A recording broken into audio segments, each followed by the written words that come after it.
Yes, I know. It's gone by fast today. Ah, hello. I'm so excited. What's that? You've had a good weekend. I did. Worked a lot. This is technically my Friday, or yesterday was my Friday. I have today and tomorrow off. I'm so happy.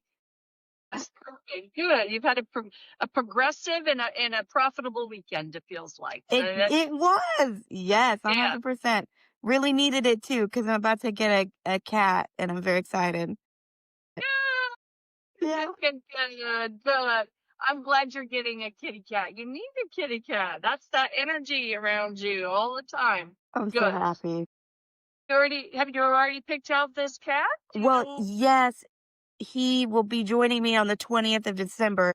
So I took a little time off to bond with him. Good. But Love yeah. it. Good for you. Thank See, you. things are positive and everything's looking upward. I You feel know? that. Good. I'm glad. I feel that you were kind of at a crossroads last time I chatted with you. I felt like you had some things that you were really just kind of needing affirmation on, it seemed like. Yeah, I do think that's true. I do think I picked, oddly enough, and it was a little bit in a personal life situation. And then it was a little bit more just like, oh, I just need to clear room for me, if that makes sense. Which you said that. But then, yeah, I feel much more settled with stuff. Good. You're much more in sync. There's a rhythm about your energy now. Interesting. It's much more in sync. You know, we all have, I guess the best way to explain that is we all have a melody. And sometimes when we have a little bit of chaos or turmoil or things we haven't dealt with, we end up having our melody a little bit fragmented. So it's not Ooh. so easy to hear it, or you can hear it, but it doesn't come together. Uh-huh. It's not cohesive. And so when you're more in balance, the melody that we all have, which is again energy, it's all energy, has more of almost like you could hear it as a song almost. Uh-huh. Which is a bunch of just kind of notes, but it comes together better. I know it is hard to explain, but you have a melody about you now. Thank you. Well, and it does really make sense. And I'm so glad, like, because I'm such a nerd about anything that just catches my interest. Um, but I still am fascinated by it. I believe in it. So it's never, I was telling Carrie, it's something I'm such a nerd about, which is why I wanted to talk to you again. Cause I was like, last time I had a lot of emotional stuff I wanted to address. And I think this time I'm a little bit more just curious on your perspective about certain things. Good. Well, I want you to ask all the questions you need to ask. I'm excited about the directions that you're heading into and part of right now. So ask away. We'll begin our journey. Awesome. Okay. I was curious about, so from my understanding, from what I've come to believe, I guess, is that spirit guides kind of come in and out as are necessary or as they perceive as necessary. And I was wondering, with that said, I'm so sorry. My cat keeps switching toys to get my attention because he wants to play, and he has not bothered me this whole time. And now my attention's to you. I totally understand. One of my cats is on a chair right next to me. I Yeah. totally understand. I love how he's like, maybe this toy will convince her. No, but so with that said, I was wondering, you, what does that look like for me? And I'm not even like, I know that it's not like, um, you'll have an identity or that you have this behind you or that behind you. But I was wondering, like, are my spirit guides just exhausted with me? Like, are they happy to be with me? How do they feel as far as us trying to co-create something hopefully positive? Does that Well, make it does make sense. It makes a lot of sense. First and foremost, it's important to recognize that your guides will always be there to support a positive outcome. They are not there to do any harm. And I say that in the way I do because it's important for you to know that. I've run across several clients over the course of these years that will say, oh, my guide is so mean to me. It gets me up at 3 a.m. or 5 a.m. And so we start chatting and there's a big part of it where it's really not so much their guide is punishing them or their guide is doing this to them. that there is something more to the story. Mm-hmm. So if you ever feel that the guides that you are feeling are around you are not nice, or they make you uncomfortable, that's probably not your guides. That's probably either an emotion, a human emotion that we've worked into a thought form. Mm-hmm. Because we know when we have situations, sometimes we take the thoughts and we make them into thought forms. Well, So I've never felt that there was anything negative like that, but I've also never had a curiosity before. And so when I ask, or when I basically invite guidance, I don't ever feel anything necessarily. I'm just kind of having faith that they're hearing anything. Does that make good. sense? It makes a lot of sense. Good. First and foremost, your guides will always be around you. You have some that'll be near to you. So you'll have, think of it almost like, you've got friends, and some are close friends, others are just friends, and then there's another level and another layer. So guides are much the same. Mm-hmm. They're considered helpers in the spirit world. Oh. Some helpers you will have more of a bond with. They'll be the ones that will be your go-tos. They're your general ones. There are two main levels. There's other levels, of course, but the main level, you have a gatekeeper guide. Your gatekeeper guide is your go-to guide. The gatekeeper guide is kind of like the phone operator would be.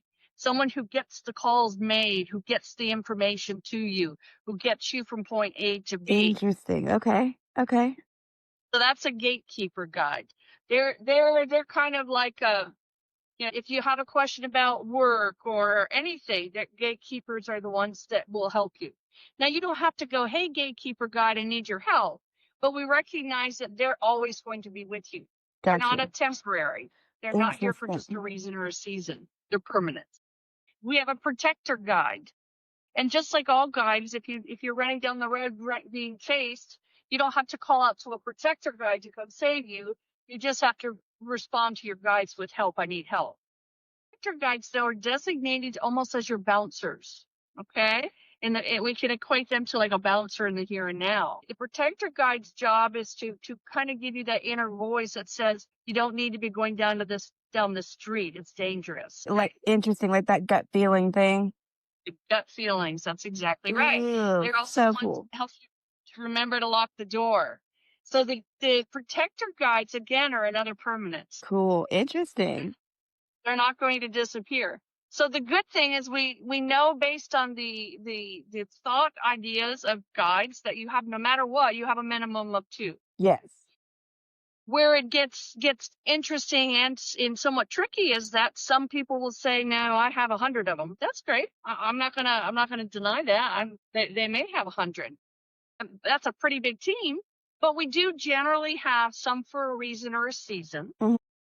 Meaning that if you're in the process of, perfect example, you mentioned your shamanic journey. So as you start creating that path for yourself, you will be, without even an awareness, or with an awareness, you'll be getting other guides. Okay. They're here for a reason and a season, meaning that you're calling upon a new skill, so you're bringing in some new people to help you with it. I what a shit. This, because you just said that phrase, it reminded me of this. I'm curious about your thought on this. I did a soul retrieval. I think I shared that with you, or maybe I didn't. I'm not sure. You didn't no, because the first time we didn't talk about soul retrieval. Oh, okay. I had one, and in that instance, this was not actually part of the soul retrieval, but it was described to me during the process, and they said that there was a Native American figure facing away who was doing work on my heart, because at the time that I was in such a really broken place.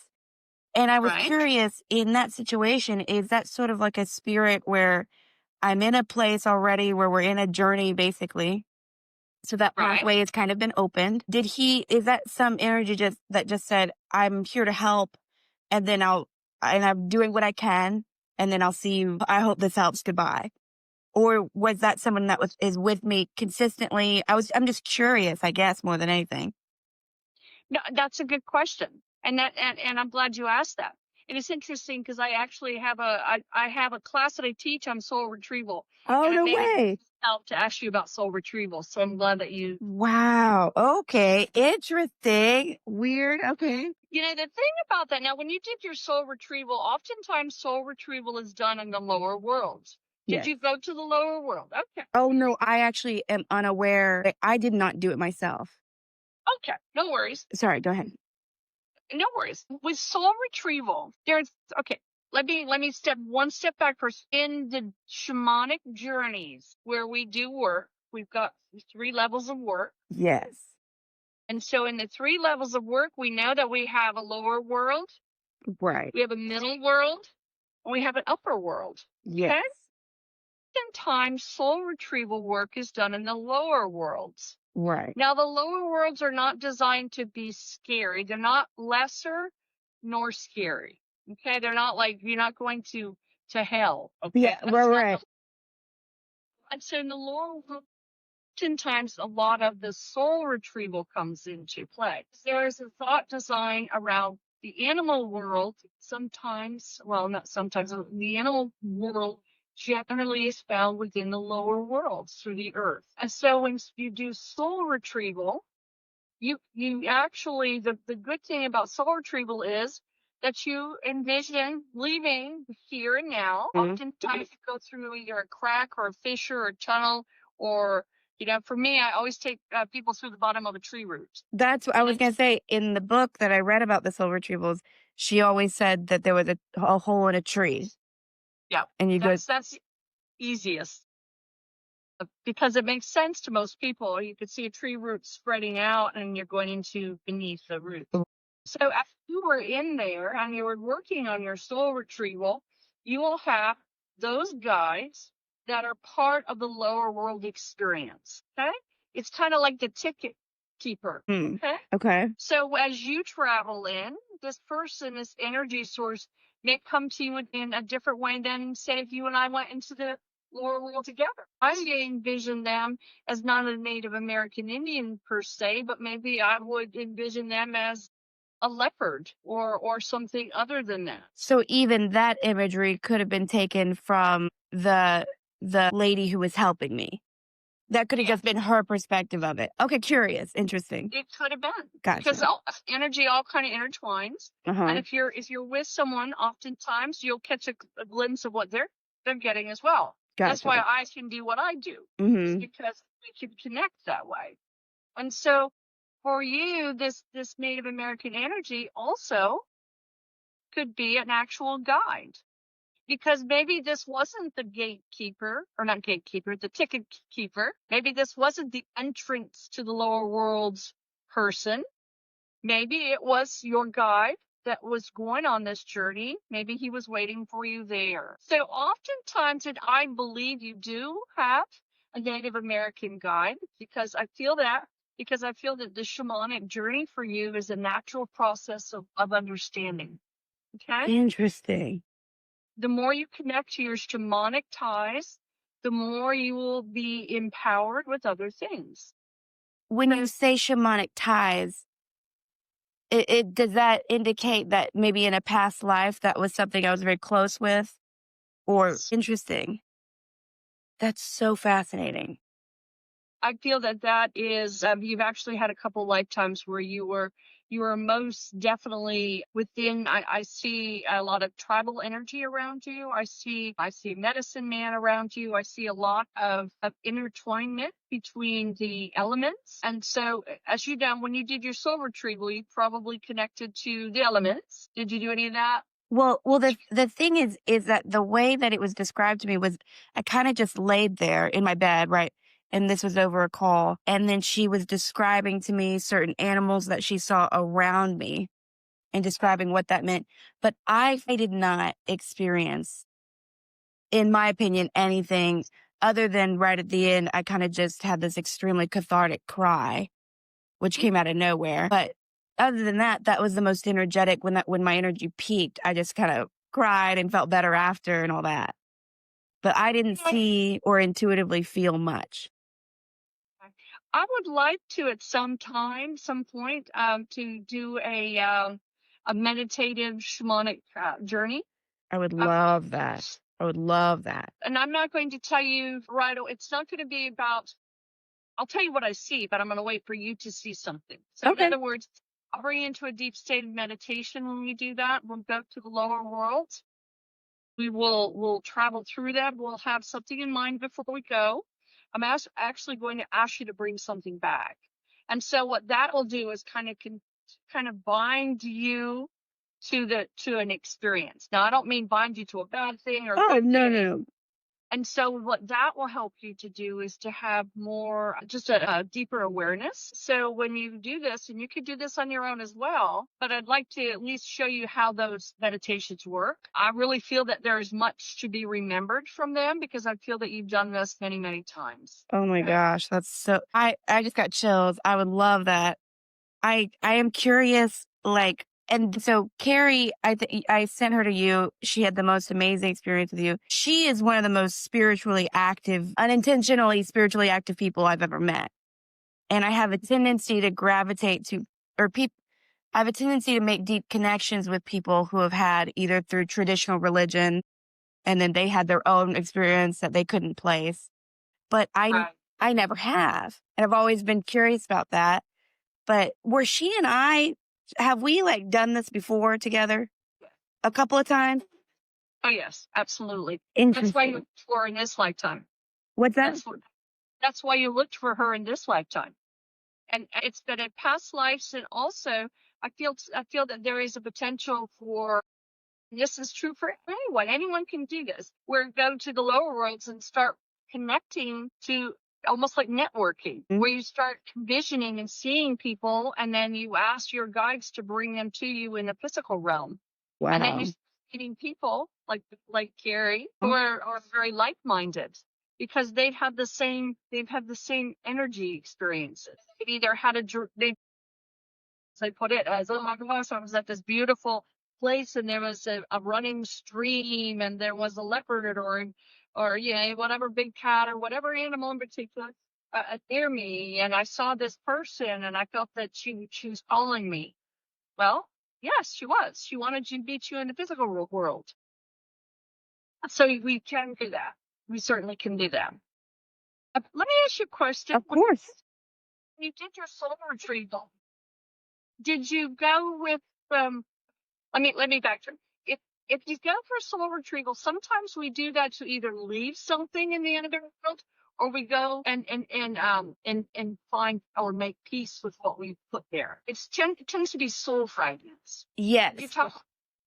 So the reason I even knew what it was, I still have no idea how I found this book. Or I read an article, then found a book, and then read the entire book. And it was about how when you go through traumatic things, you can potentially leave pieces there.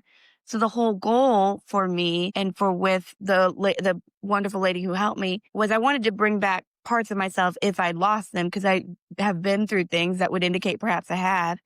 And so she did come back with 3 specific age-oriented pieces without much detail about where they were. Not that that was in any way a necessary thing, but she described like a street that I'd run away on that I remember fairly specifically, and I'd run away because I was upset. And so those were the things that were brought back to me. And then the way I kind of felt for a while, and still do when I think about it a lot, but I wish memory was better, but sometimes it fades, was just like, I got to take better care and not put myself in dangerous situations, because I only just got these 3 pieces back. They don't need to go again. I don't need to leave more pieces. Right. Everyone has a technique and a different style when they're doing the journeys. Some people do the work for the client. Other people let the client go retrieve the items. There's a school of thought on both. Mm-hmm. Okay. She definitely did it on her own. She did it on your behalf. Yes. And see, in some ways, we look at one side of that coin and say that was good because she comes at it from a very neutral place, right? Okay. She doesn't emotions to the table. Okay. For her, those are the things she felt that you were ready for, based what she saw in the underworld. Okay.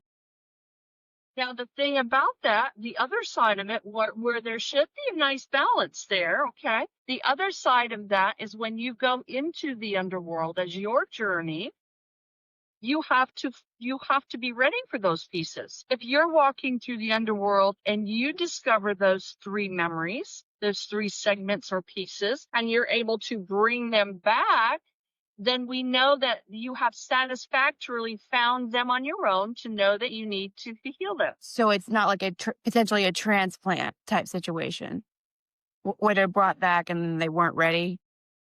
Yeah. Interesting. Okay. Very interesting. Sometimes, and again, I feel quite certain that she did a great job. Okay. But also sometimes we have to be reminded from the guides, and I hear that when you do this is the most intimate and personal journey you could make, is to go look for your soul. Okay.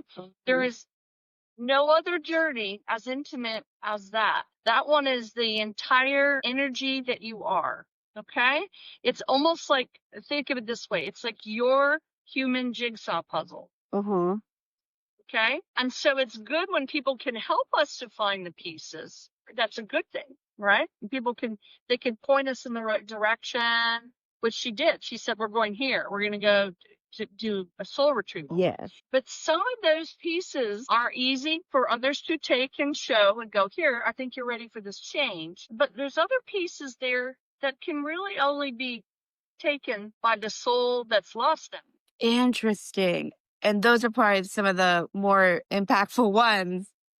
Interesting. Oh, wow. Okay. I had no idea you had a background in the shamanic. That's so fascinating, though. So that's why you want to do a nice balance. Yes. You want to be guided to an area because it takes the worry away from you. When we go to a beautiful place in nature, we find this tree, we go through the process of getting your energy to settle so that you can kind of flow into it. And for me, I would hold space for you to do that. So I would see what you were up to keep you safe in my world, as a human gatekeeper, because I'm here on Earth, but I'm also a gatekeeper. So my job is to kind of help you in the right direction, right? Mm-hmm. And then, and also, your protector guide, my protector guide, keeps you safe along the path. Interesting. But it's also for you to be able to really decide which ones you're ready for. Okay? Even subconsciously? Right. Okay, cool. Because my judgment up here would not be that great, probably. I'd be like, give me them all. And like, no, that's a terrible idea. Well, think of it this way. And this is a very different way than most people explain this. When you have fragments, when you bring your pieces to the underworld, okay, the lower world, okay. Is that usually through trauma? It's usually through trauma. Okay. It's through, if you have, okay, say for instance, we're going to just do a generalization. Say you have 10 unique pieces that put you together. 10 unique pieces. And of course there's millions of them. Right. But we go and we have, say we keep 7 of them. That's as an example. We keep 7, but maybe we've lost 3 of them. Maybe we don't trust anymore. Maybe we have a memory of fear, and the fear is something that now we translate the fear of heights, fear of dogs, fear of dark, fear of all these phobias. So now these are big pieces of the puzzles, right? You've got 10 pieces, 3 of them now. We've got fear, we've got don't trust, and anxiety, say third piece. So we've got 3 major players. You may have kept 7 wonderful pieces. You're like, did you just pick my 3? Because I feel like I struggle with all of those. But no, thank you. And so we put all 3 pieces probably in the lower. Right. Right. So sometimes we put them away. It's like a storage unit. Right. And so a storage unit, we don't typically go in and clean everything out at once, do we? No. Exactly. We take what we need, right? Yes. And sometimes we put it back, too. Sometimes we put it back in the storage unit, right? Maybe we felt we were brave, but maybe we haven't dealt quite with it because something similar happened. Yeah. So then we put it back in the storage unit. Yeah. Well, and it's So, definitely a survival technique on some level to just be able to still function, like you said. But yeah, absolutely, that makes sense. so when we look at soul loss, some people, when I first started working with it, I thought it sounded horrible. Why is my soul gone? Why is it lost? My Exactly. soul's not lost. Who would have done that to me? But when you recognize that they're pieces, it's pieces of energy. They're fragments that you and your team decide really together that at this moment, I have to put it in the flower world because I have to function. I have to find peace, and I can't do that when I have this fear. So the fear goes into the storage unit. So if you look at it, it's now someone is in front of your storage unit. Okay. Someone is now standing in front of your storage unit.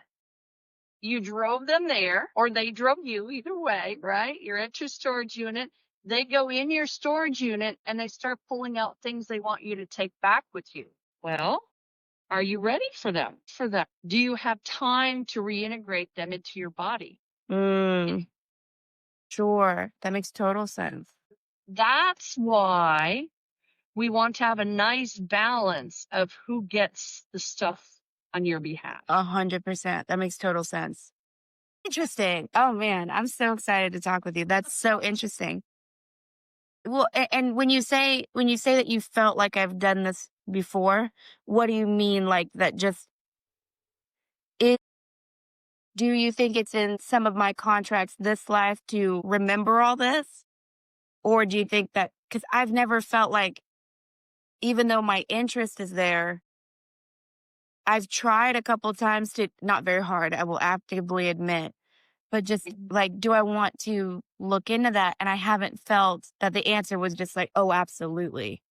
Right. Because, and this is my belief on this for you, is because you weren't looking at the shamanic journey as a whole package. You were Oh. looking at it as only work. Yeah, that makes total sense.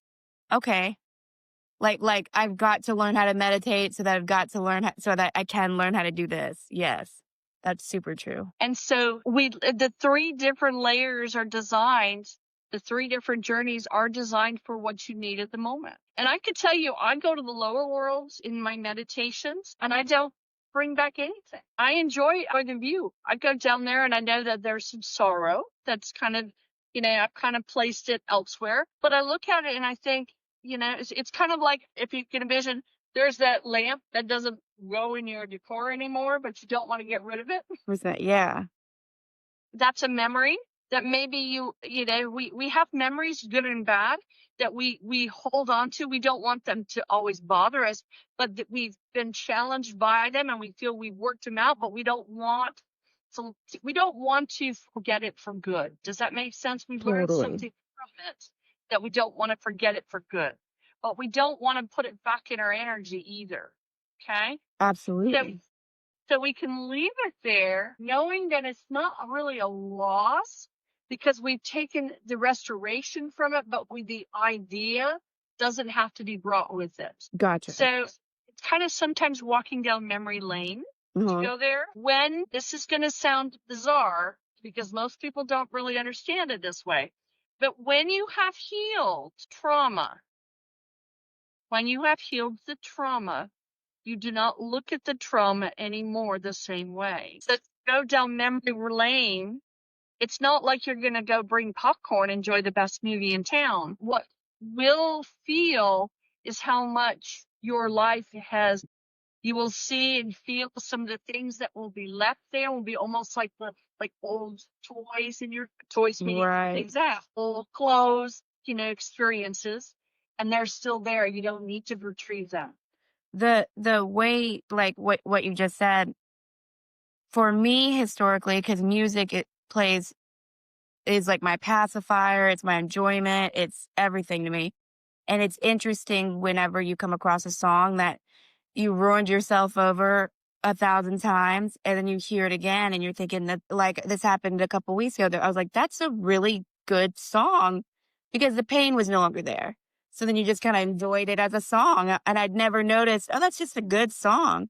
It was so sorrowful at the time. And I went through a period of my life where I kept butting my head up against a wall. So I kept repeating this cycle of sorrow. So there were years where there was a certain type of music that was hard. And I feel like only in the last year or 2 years, I've been like, oh, that's a great song. Oh, that's a great song. If that makes sense. Does make a lot of sense. It makes a lot of sense. We all can work through trauma. It's our birthright to be whole. It's not a requirement. It's not that we come to this earth to struggle and to have things that are impossible to work through. We're not designed. Our spirit and our energy are not designed to be crippled. Okay? Human experiences can be crippled. But when you do your work through this, to this and through this is the way I put it, you see that you can always remain whole through the journey of healing. Okay. And you have done a lot of healing within. As you said, the song now is just a beautiful song. Yes, right. Yeah. And before it was the song that you associated and connected to trauma. Earlier, when I mean earlier, I mean last time we talked. So you had basically kind of said it's currently are not a great idea. You still have some loose ends. Well, and I knew exactly what you're talking about when you said that. I'm curious, I feel like I'm on the back end of this being a challenging disconnect, but I was wondering why with this person named Chris, who I've been just dancing around, was this just lifetime and then this will move on? I feel that you both have some healing going on, and some of the healings are similar. So it feels to me that it's safe now for the two of you to kind of dance around each other. But I don't see it being a connection of spirit, meaning I don't feel that this is going to continue. Does that make sense? Too, I wondered, I guess I wondered why it was so hard for the time period that it was, because I'm really excited about the future. I'm really looking forward to things in the future that aren't not part of this. I just wonder, when that came in my life at a time where then I do feel like there was some crippling aspects of that. And yes, now I'm on the other side of it, in my opinion. And I don't think I could ever be crippled to that degree by that person. But it's just I'm curious, had we done this before? Or was there just a karma we had to fulfill with each other? And if so, what did that look like? Because I just don't believe that something could have been that long and that traumatic and it not be part of my contracts of the soul. Right. And I agree with that. Now, sometimes the contracts with the soul is not necessarily designated with the person. Okay. Just situation. The situations. So perhaps, even though Chris, I feel, is someone that you have seen in past lives, I feel that this has been an ongoing battle in many ways. What we do sometimes, we take a situation. Let's go into fear. We take a situation of fear and we have to manifest it more than just the term fear. So what does it look like? Is it abandonment? Oh. Is it an argument that strikes fear? What is it that creates the fear? And then you find someone who can with you. Interesting. Yes. Even though you may never have known them in a past life. Exactly. So interesting. That's so interesting. Think of it from this perspective too. This is a really easy way of looking at it. Say, for instance, you like to play basketball. You consciously are probably going to find others that want to play basketball, especially if you want to go play a basketball game, right? Okay. Well, consciously, you're not going to look for someone to be fearful with, but subconsciously, that's exactly what you're doing. You're looking for someone to dance with. I had this.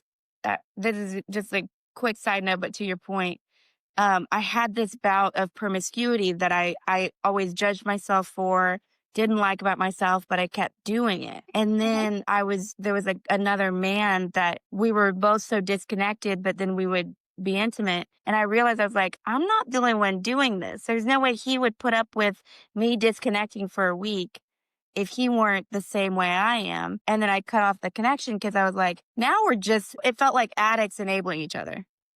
Right. And so I was at least able to see that's that same, even though it's a different person, same emotional unavailability. Probably shouldn't keep doing this. Otherwise, we're just addicts doing it together. And I thought that was cool to be able to finally see that a little bit. But you did. That's exactly right. Well put. You were But looking for someone to fulfill the need to continue. yes. And I think Yeah. like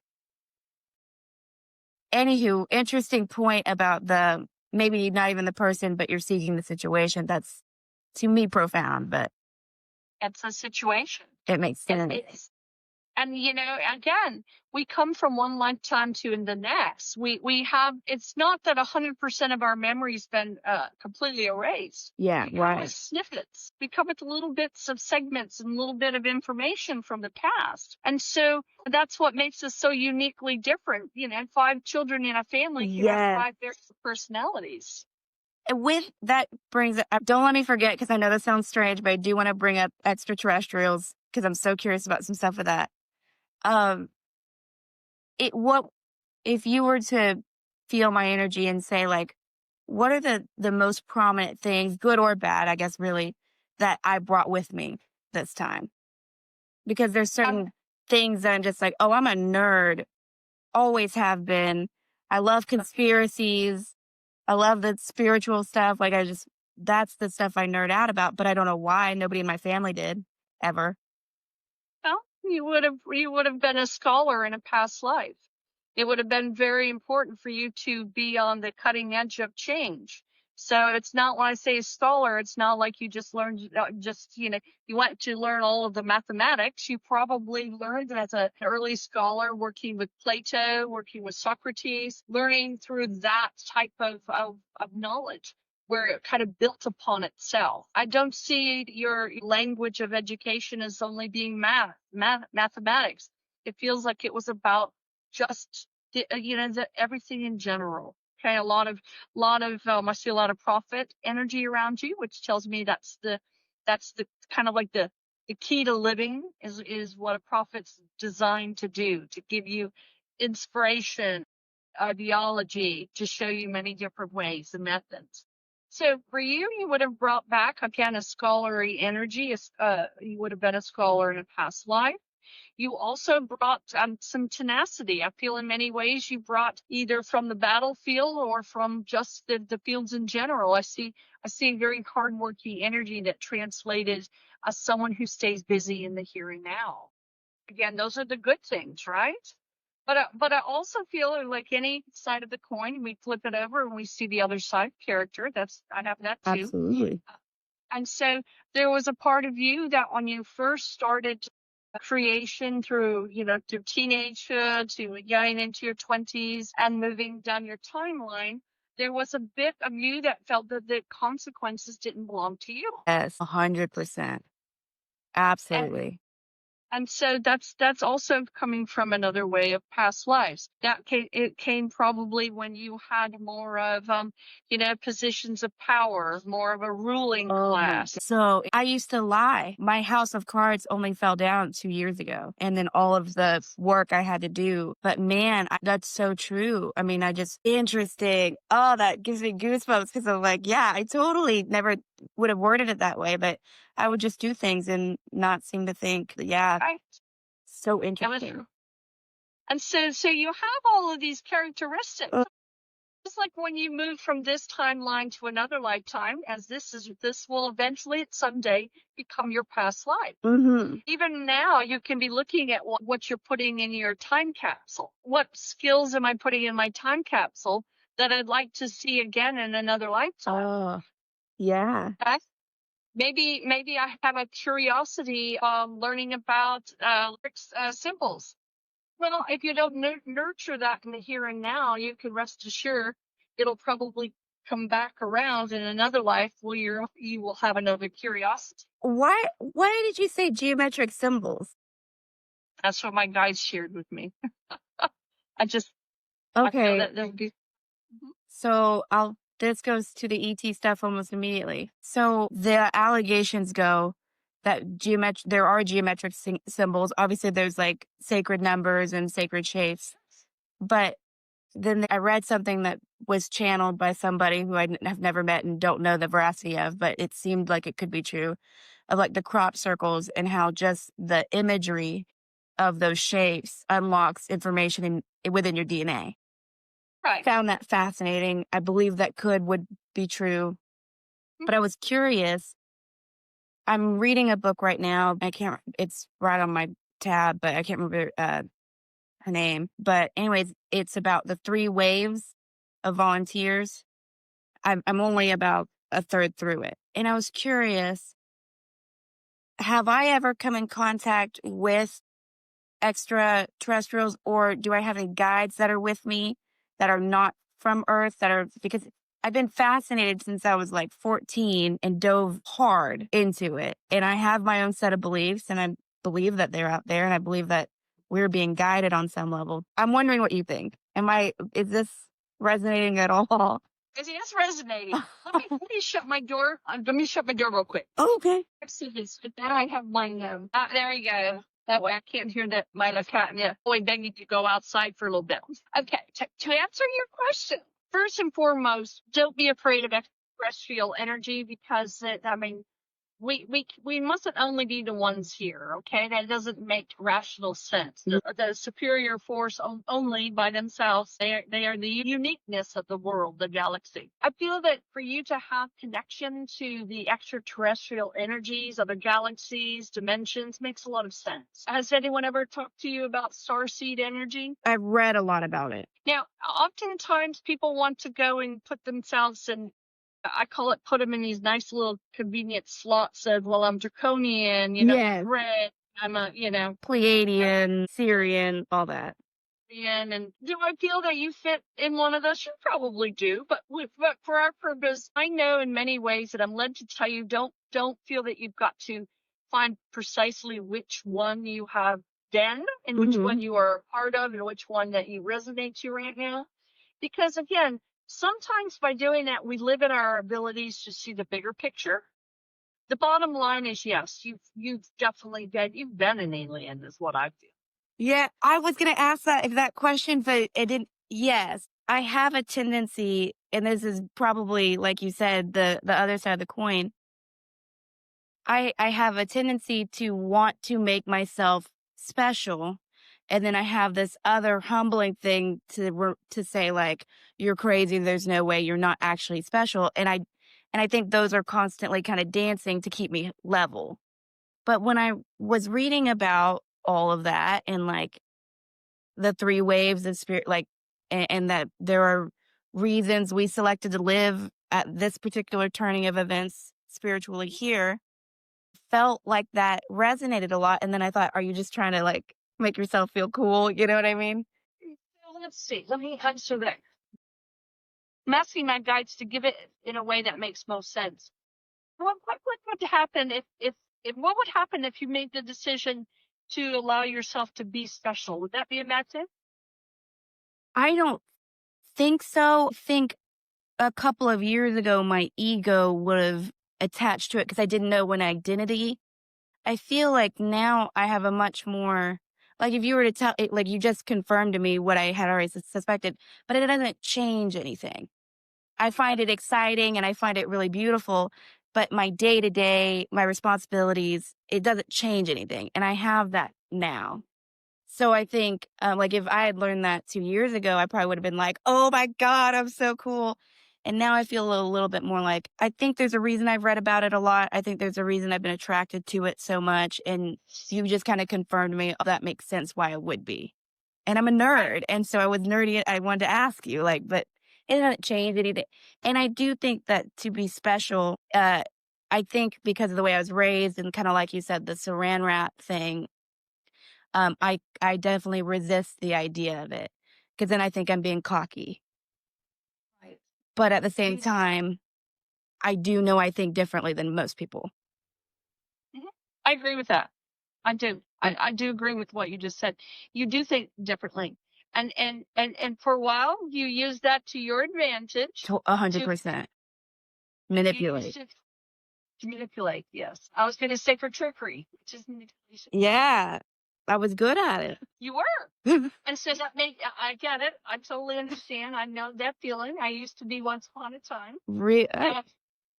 That's affirming. Thank you. I'm trying to not be that way. I actively try to be straight, but. Well, and sometimes we have to go through the experiences in order to know which ones we really want and don't want to be. again, the outcomes. We look at the outcomes, and it's kind of like what we put in the warehouse, right? The storage unit. And I don't want to have the ego. I don't want to make this into something where I feel superior. There's a difference between feeling superior and feeling special. Feeling special is a part of being loved. Feeling special is a part of self-love. It's about knowing that I am unique. For me, I am unique. You are unique. We are unique to, our souls. And so because of that, we are special. Being superior is exactly what we are taught it to be. Being superior is the best. We don't want to be the best. We want to be the best for us. Yeah, our best, whatever that looks like. So interesting. It's about timing. Yes, you are in alignment with the next level of basically things to expect. These are expectations coming towards you. These are things that you can now handle better. To know you have this, that this is a gift that you possess. To know that this is an experience that you can possess. You have these many, many things. And trauma is trauma. It doesn't mean one person's trauma is better than another person's trauma. Trauma does things to us. The only thing that's different is the way that we work through them and through the issues. It's okay to be special. Huh? Don't ever lose sight of that. It doesn't mean that you're more so than the next person. For you, you are very special. And that is a nice, healthy place to build onto. Thank you so much for clarifying that. It's so interesting because that's something I've just been curious about. Oh, so cool. Find that the more you learn and the more you understand, you will see that it isn't so much about the yeses and the nos or how does it feel. You will almost just feel the way you're supposed to about things. And that's a weird way of saying it, but it's almost like when you continue to grow, you will find that there's a place where it is just that nice level of upper energy. And so it's not about ego. It's not about anything. You're happy just being there, and you want to bask in all the energies that you have allowed yourself to be a part of. Okay? And it won't matter if you're an alien or Junbo. Right, It will right. only matter that your experience is heightened because you have accepted and allowed the awareness. You can do that. You have that within you. Was anybody in not my biological, I'm sorry, my adopted family, were they sharing any of these qualities with me as far as like what we're talking about now? The adoptive family, what feels to me that, and forgive me how this sounds, I really feel that you had a good relationship with your dad. Yeah. Okay. And that relationship was kind of like the roots to your identity in this particular family. Okay. I don't see a lot of it being routed out to the rest of the family. Gotcha. I feel that they, and this sounds harsh, and my apologies. I'm not trying to be harsh. I'm just being, up towards the realism here. I keep it real too. I appreciate it. The other members of it were kind of going through the experience. They were going through this just being there. So the qualities that we refer to, the experiences, don't feel that, I feel that you all are on very separate paths. Yeah. Okay. And so you would have come across as being a little bit different. So you would have also been kind of thought that something was a little off with you. Okay. And that would have likely created a little turmoil there. So, and again, it's a shame that when I know that there was another sibling involved, that they didn't understand that the uniqueness that you presented wasn't something to be intimidated by or scoffed at or something that they had to be afraid of. Okay. But you just kind of got a hodgepodge. Which is still, from the way I understand it, pre-chosen. And I have a lot of acknowledgement of that, of like, well, some part of me said that's what I was supposed to do, so here we are. That changes my perspective of it long term. Do you know what I mean? Absolutely. And I feel that it's important for you to recognize that you have served that purpose with them. Because if you continue, for mom example, if you continue to hold a deep set resentment towards mom, then what you're doing is you're kind of linking her permanently to you. You're telling her that I've been so miserable with you, I want to live it over and over and over and over again. Yeah. Oh, interesting. No. The goal is to release them to their own accord.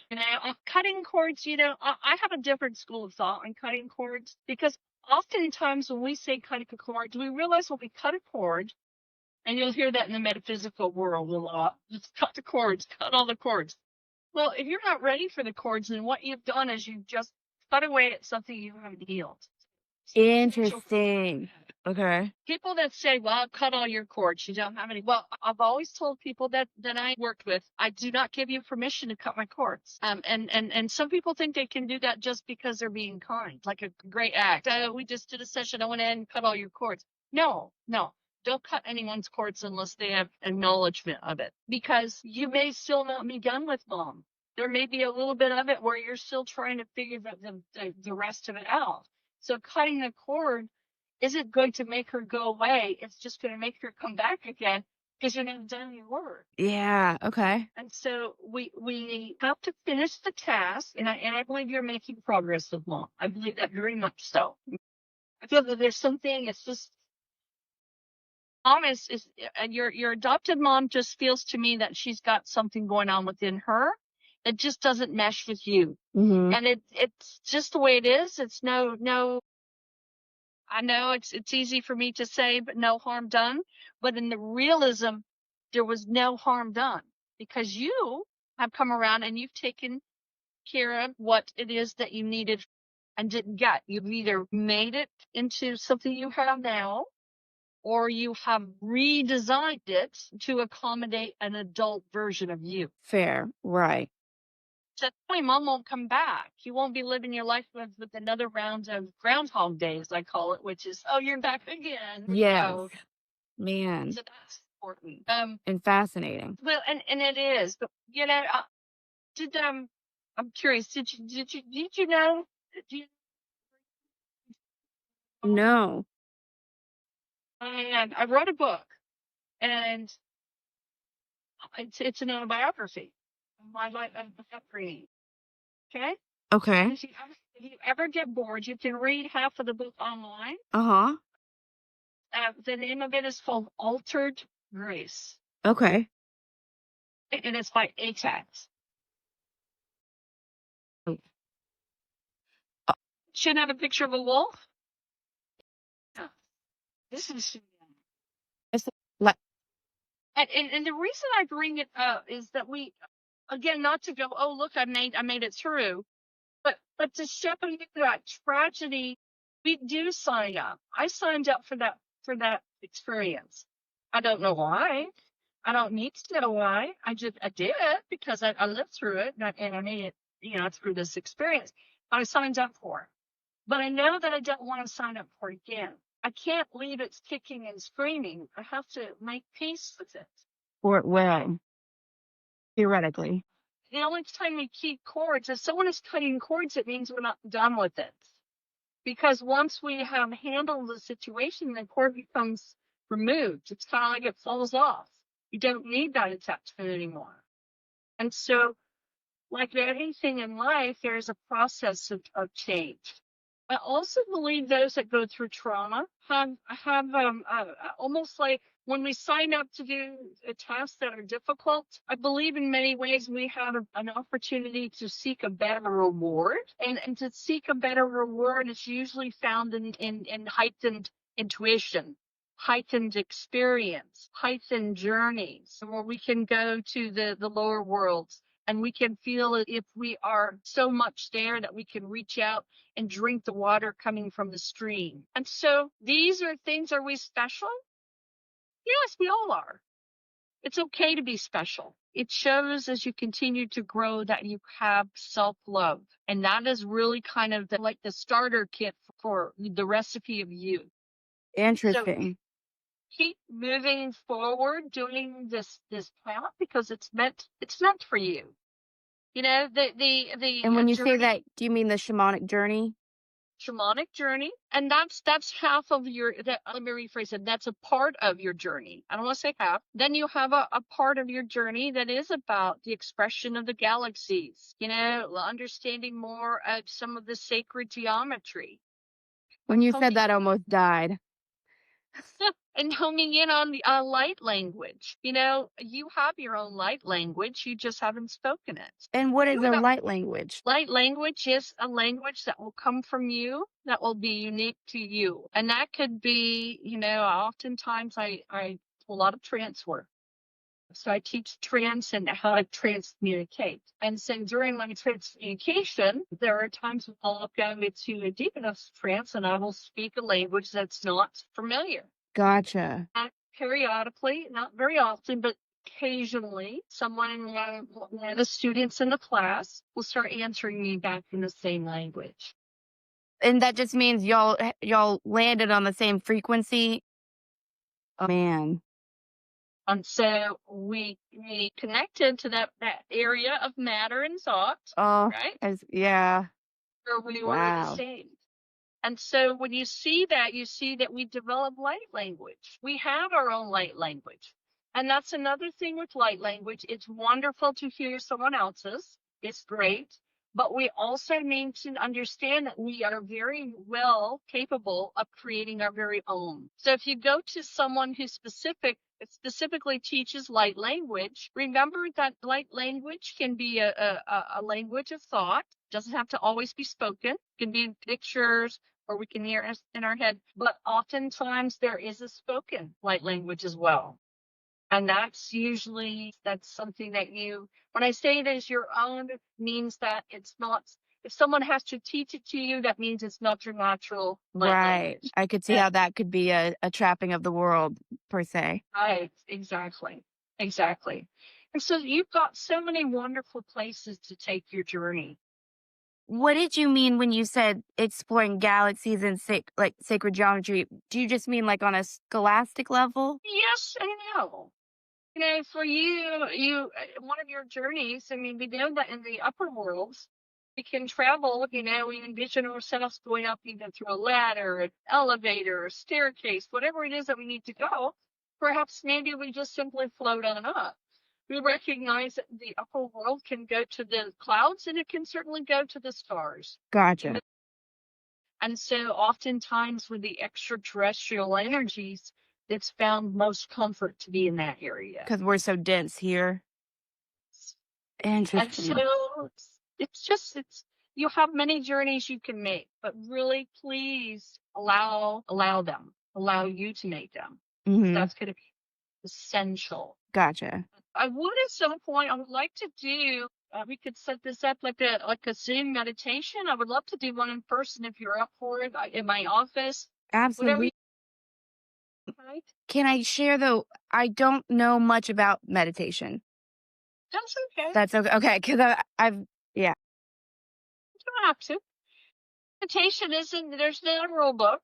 We'll get you to a state of meditation by simply taking you through a state of almost, it's kind of like it starts off as a self-hypnosis, guided self-hypnosis, and it goes into meditation.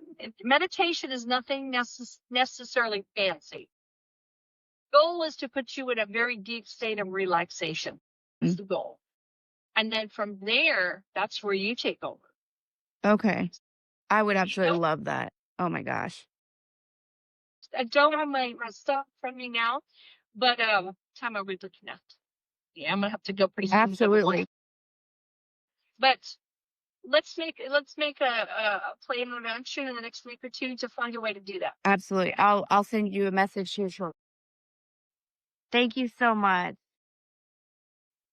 I'm glad that you reached out. Yeah, me too. It was the best. Thank you. I was like, she'll understand this, I think, but let's just ask away. Thank you. So much fun. Anytime. You are definitely on a powerful journey.